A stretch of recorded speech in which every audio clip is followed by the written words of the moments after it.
సమర్పించు శ్రీరస్తు శుభమస్తు కార్యక్రమానికి స్వాగతం సుస్వాగతం. హిందూ మతంలో వైకుంఠ ఏకాదశికి ప్రత్యేక ప్రాముఖ్యత ఉంది. ఈ పవిత్రమైన రోజున శ్రీ మహావిష్ణువును లక్ష్మీదేవిని పూజించే సంప్రదాయం ఉంది. అంతేకాదు వైకుంఠ ఏకాదశి వ్రతాన్ని కూడా ఆచరిస్తారు. ఈ వ్రతాన్ని ఆచరించడం వల్ల విష్ణు లోకంలో స్థానం లభిస్తుందని మత విశ్వాసం.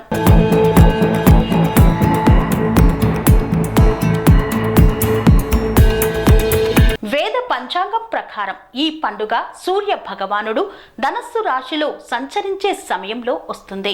పుష్య మాసంలోని శుక్ల పక్షంలోని ఏకాదశిని పుష్య పుత్రాది ఏకాదశి రోజుగా లేదా వైకుంఠ ఏకాదశిగా జరుపుకుంటారు. వైకుంఠ ఏకాదశి తిథి రోజున శ్రీహరిని భక్తి శ్రద్ధలతో పూజిస్తారు. అటువంటి వైకుంఠ ఏకాదశి 2025వ సంవత్సరంలో ఎప్పుడు వస్తుంది? పూజించే విధానం ఏమిటో ఇప్పుడు తెలుసుకుందాం.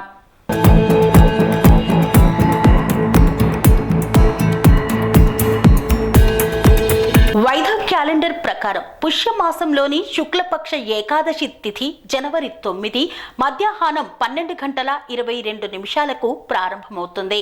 అదే సమయంలో ఈ ఏకాదశి తిథి జనవరి 10 ఉదయం 10:19 ముగుస్తుంది. అటువంటి పరిస్థితుల్లో ఉదయ తిథి ప్రకారం జనవరి 10న వైకుంఠ ఏకాదశి వ్రతాన్ని ఆచరించాల్సి ఉంటుంది.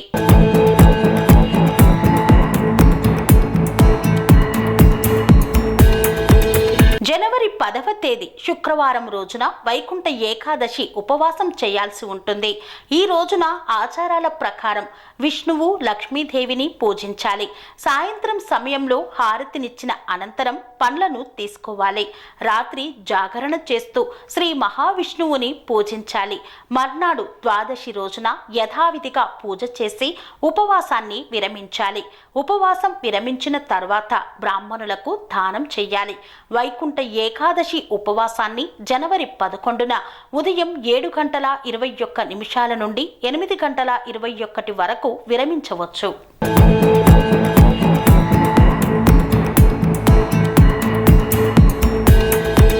వైకుంఠ ఏకాదశి రోజు పూజను ఏ విధంగా చేసుకోవాలి? వైకుంఠ ఏకాదశి రోజున బ్రహ్మ ముహూర్తంలో నిద్ర నుండి లేవాలి.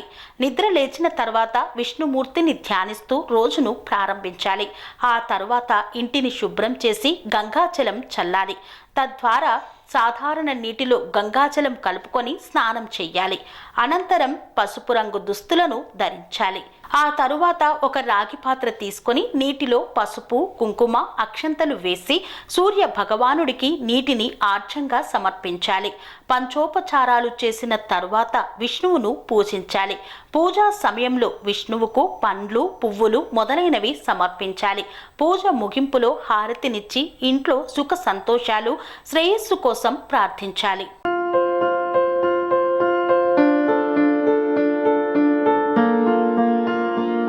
సంస్కృతి సంప్రదాయం ప్రేమ ఆప్యాయత రాజసం ఉట్టిపడే వేడుకలకు అనువైన ప్రదేశం MLN కన్వెన్షన్ హాల్. కని విని ఎరుగని రీతిలో జరిగే మీ ఇంటి కళ్యాణ వైభోగానికి అందమైన కళ్యాణ వేదిక MLN convention hall. MLN convention hall ప్రత్యేకతలు: సువిశాలమైన wedding halls, centralize AC banquet hall మరియు విశాలమైన డైనింగ్ హాల్. వధువరుల కోసం ప్రత్యేక AC మరియు నాన్ AC గదులు. నక్షత్రాల వెలుగులో పచ్చని పచ్చికపై పార్టీల కోసం అనువైన గార్డెన్. MLN కన్వెన్షన్ లో CCTV పర్యవేక్షణతో పూర్తి భద్రత. ఎక్స్పీరియన్స్ అండ్ ప్రొఫెషనల్ వర్కర్స్ గల అన్నపూర్ణ గ్రూప్ వారి సేవలు. 2000 వాహనాలు పార్కు చేసేందుకు సువిశాల పార్కింగ్ సౌకర్యం. మీ ఇంట జరిగే అన్ని శుభకార్యాలకు, పెళ్లి, reception, engagement, birthdays, get together, corporate events, ఏ ఇతర శుభకార్యాలకైనా అందమైన వేదిక MLN కన్వెన్షన్ హాల్. బుకింగ్ కోసం సంప్రదించండి 7550438888 మరియు 7550428888. మా అడ్రస్ చీర్యాల లక్ష్మీ నరసింహస్వామి దేవాలయం ప్రక్కన near outer ring road, Keesara junction, Cheeryal గ్రామం, మేడ్చల్ జిల్లా.